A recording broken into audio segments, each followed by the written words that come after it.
নমস্কার সকল শ্রোতা এবং দর্শক বন্ধুদের রিমিস ভার্সন এই চ্যানেলের পক্ষ থেকে সকলকে সুস্বাগতম। আবারও একটি নতুন পর্বে আপনাদের সকলকে স্বাগত জানাই। আজ এই ভিডিওর মাধ্যমে আলোচনা করব প্রেমানন্দ মহারাজজি কলিযুগ সম্পর্কে যে ভবিষ্যৎবাণী দিয়েছেন তার সম্পর্কে সংক্ষিপ্ত আকারে আলোচনা করব। আশা করছি আপনাদের সমৃদ্ধ করে তুলতে পারবে এই ভিডিওটি। সম্পূর্ণ ভিডিওটি মনোযোগ সহকারে দেখার অনুরোধ রইল। প্রেমানন্দ মহারাজজি তিনি ছিলেন বৃন্দাবনে অবস্থিত একজন ভারতীয় সাধক। তার আসল নাম ছিল শ্রীহিত প্রেমানন্দ গোবিন্দ শরণজি মহারাজ। তিনি আধ্যাত্মিকতার জগতে এক বিশাল ব্যক্তিত্ব হিসাবে দাঁড়িয়ে আছেন। তিনি কলিযুগ সম্পর্কে যে ভবিষ্যৎবাণী দিয়েছেন তা শুনলে আপনিও কেঁপে উঠবেন। কলিযুগের মানুষ কেমন বাস করবে, কলিযুগের মানুষ কেমন হবে, একে অপরের সাথে সম্পর্ক কেমন হবে, এই সব কিছু নিয়ে তিনি এক ভবিষ্যৎবাণী দিয়েছেন, যেখানে তিনি নৈতিক অবক্ষয় এবং সত্য সততার অবলুপ্তির কথা উল্লেখ করেছেন। তিনি বলেছিলেন যে কলিযুগে অসৎ এবং প্রতারক মানুষেরা সমাজে বেশি সম্মান পাবে, কারণ অসৎ উপায়ে অবলম্বন করে কেউ যদি বেশি মিথ্যা কথা বলবে, কারসাজি করবে এবং অর্থ পাচারের চেষ্টা করবে, সমাজে সেই ধরনের মানুষ তত বেশি সম্মান পাবে। প্রেমানন্দ মহারাজজি আরও বলেছেন যে মানুষের জীবন থেকে সত্য ও সততা বলে কিছু থাকবে না, তা সব কিছুই মুছে যাবে। তিনি বলতেন, অসততা এবং প্রতারণা গুণাবলী হয়ে উঠবে, সত্য এবং সত্যতা মানুষের জীবন থেকে বিলুপ্ত হয়ে যাবে।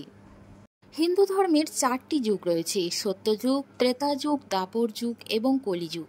বর্তমানে আমরা কলিযুগে বাস করছি। এই যুগকে কলিযুগ, অন্ধকারের যুগ, অপরাধ ও দুঃখের যুগ এবং ঝগড়া কপটতার যুগ হিসাবে বিবেচনা করা হয়। অতীতে অনেক সাধু ও ঋষি বলেছেন যে এই যুগে মানুষ অনেক দুঃখ কষ্ট দেখতে পাবে, দুঃখে কষ্টে থাকবে, চোখের জল ফেলবে। প্রেমানন্দ মহারাজজি বৃন্দাবনে বসবাসকারী এবং তার গভীর ও অন্তর্দৃষ্টিপূর্ণ দীক্ষার জন্য বিখ্যাত একজন ভারতীয় সাধক। তিনি এই যুগে কি ঘটতে চলেছে তা তিনি অন্তর্দৃষ্টি দিয়ে দেখেছেন।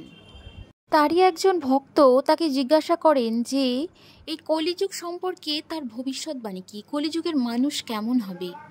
তার উত্তরে প্রেমানন্দ মহারাজজি যে যাদের আছে সম্পদ, অর্থ, মহান মহত্ব এবং গুণী হিসাবে দেখা যাবে, তারাই সমাজে টিকে থাকতে পারবে। যাদের আছে ক্ষমতা, সম্পদের অধিকারী ব্যক্তিরা সমাজে উঁচু মর্যাদা ভোগ করবে, তারা উঁচু তলায় বাস করবে, মাথা উঁচু করে বাঁচবে। দুঃখের বিষয় হলো এটি যে আমাদের চোখের সামনে ঘটে যাবে অনেক অপরাধীর কাজ, কিন্তু তাতেও আমরা কোনো কিছু বলতে পারবো না। মহারাজজি আরও বলেন যে আগের দিনে মানুষ রাশিফল অধ্যয়ন করত এবং গুণের সাথে মিল করে তবেই বিবাহ বন্ধনে আবদ্ধ হতো, রাশিফল দেখেই বিবাহ হতো। তবে কলিযুগে এই ধরনের প্রথা অপ্রচলিত হয়ে যাবে।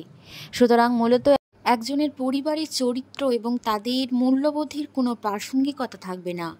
একটি মেয়ে ও একটি ছেলে ভাষা আকর্ষণের উপর ভিত্তি করে তারা বিবাহ বন্ধনে আবদ্ধ হবে।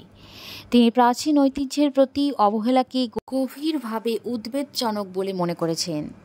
তিনি আরও বলতেন যে কলিযুগে অসততা এবং প্রতারণা পূর্ণে পরিণত হবে।